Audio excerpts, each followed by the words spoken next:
Opinion Kashmir to Kyrenia, PM Modi resets Eurasian chessboard. The world took only passing notice when Prime Minister Narendra Modi touched down in Nicosia on June 15.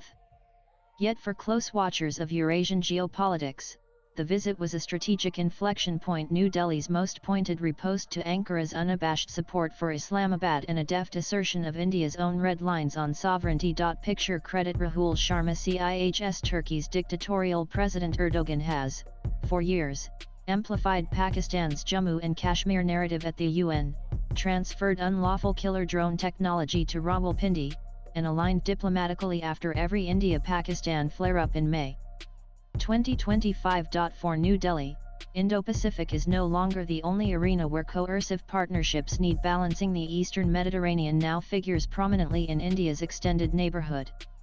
With its 1974 invasion of Cyprus, Turkey occupies roughly 36% of the island, a fait accompli recognized only by Ankara. The occupation, like the Pakistani occupation of Jammu and Kashmir and territories of Ladakh, namely Gilgit-Baltistan, is rarely headline news. But Modi's landing in Cyprus made sure it briefly elbowed Gaza war, Red Sea shipping routes and Ukraine off analysts' front pages. Nominally, the trip produced standard diplomatic deliverables: a joint declaration pledging intensified defense industrial collaboration, an information-sharing framework on counterterrorism, cybersecurity, and expanded naval cooperation. Indian warships will make more calls at Cypriot ports and conduct joint search and rescue drills. What made the optics powerful was less the paperwork than symbolism. Modi's choice of gift, a hand-knotted Kashmiri silk carpet, was a polite but firm reminder that Jammu and Kashmir is unquestionably India's sovereign terrain, just as a reunited Cyprus remains Nicosia's non-negotiable objective.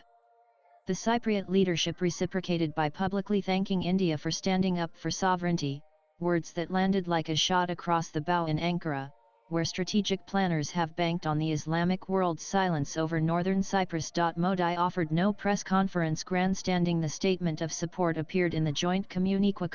A copyright and in Cyprus gratitude, proof that deliberate ambiguity often resonates louder than televised barbs. For decades, Eastern Mediterranean has been Turkey's strategic backyard.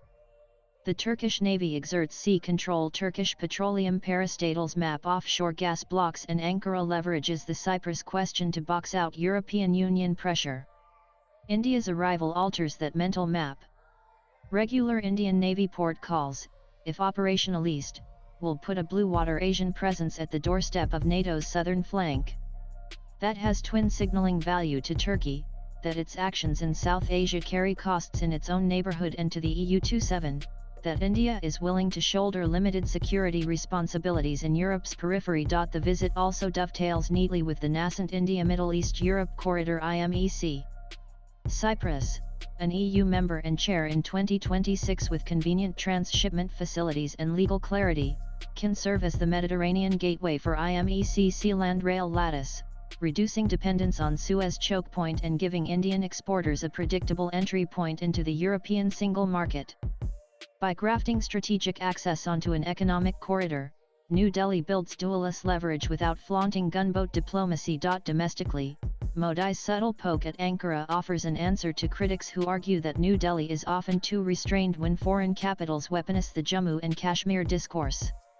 Internationally, the gambit helps India consolidate support among small and medium European states that resent Turkish maximalism but lack the heft to counter it alone. For Nicosia, partnering with G20 heavyweight boosts deterrence far beyond what Brussels has provided.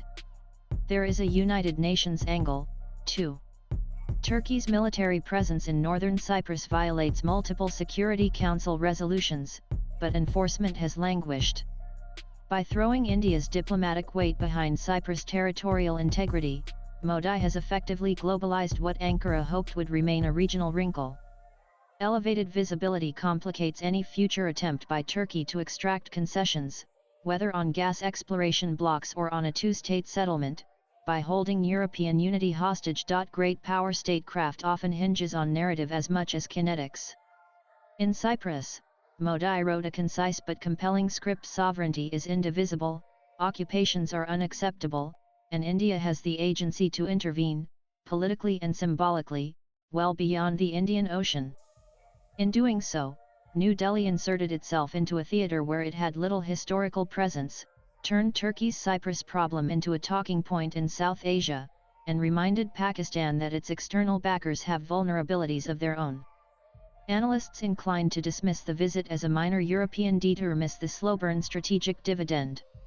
Like Chen Yayer's gas cargoes that transformed LNG markets after years of obscurity, today's silk carpet diplomacy may look mundane until the first Indian Navy destroyer docks in Limassol or the first IMEC freight train offloads Indian pharmaceuticals bound for Central Europe. By then, the message to Ankara will require no amplification. Alignments have consequences, and India now writes a few of the footnotes in the Eastern Mediterranean ledger. Swipe left for next video. Over a world fatigued by protracted altercations, Cyprus often feels like a frozen footnote to history. Modi's masterstroke reminds us that frozen conflicts can thaw, and when they do, new actors will shape the meltwater. The sooner chancelleries from Washington to Brussels internalize that reality, the better prepared they will be for the next iteration of Mediterranean geopolitics. Rahul Pawa is an international criminal lawyer and director of research at New Delhi-based think tank Center for Integrated and Holistic Studies. He tweets, Rahul Pawa. Views expressed in the above piece are personal and solely those of the author. They do not necessarily reflect NEWS18's views. Latest blogs.